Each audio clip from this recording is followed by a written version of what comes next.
Създаването на света. Скандинавска митология.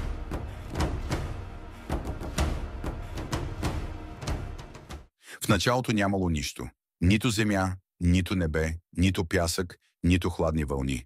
Съществувала една огромна бездна Хинунгагап. На север от нея лежало царството на мъглите, Нифелхейм, а на юг царството на огъня Муспелхейм. Тихо, светло и горещо било в Муспелхейм. Толкова горещо, че освен децата на тази страна, огнените великани, никой не може да живее в нея. В Нифелхейм пък обратно, там господствали вечния студ и мрак. Но изведнъж в това царство на мъглите бликнал изворът Хвергелмир. 12 мощни реки взели от него своето начало и стремително се понесли на юг, където паднали в Хинунгагап. Жестокият студ на царството на мъглите превръщал водите им в лед, ала Хвергелмир не пресъхвал. Ледовете нараствали и повече се придвижвали към Муспелхейм. Накрая се приближили до толкова, че от топлината на царството на огъня започнали да се топят.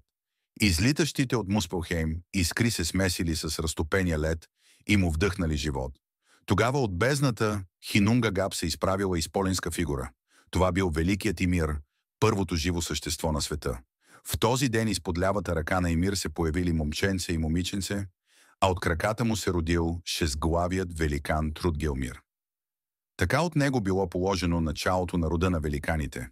Хрим турси, жестоки и коварни, както леда и пламъка, които ги създали. Заедно с великаните от разтопения лед се появила и кръвата Алдумла. 4 млечни реки потекли от цицките на нейното виме. Те именно давали храната на Ymir и неговите деца.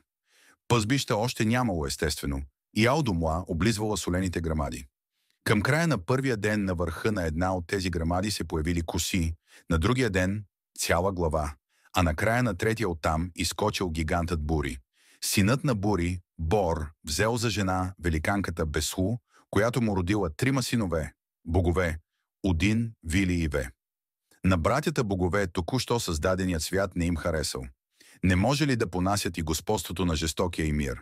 Скоро те възстанали против първия от великаните и подир дълга и жестока битка го убили.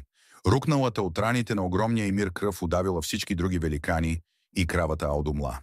Само един от внуците на Ymir, Бергелмир, успял да построи лодка и да се спаси заедно с съпругата си.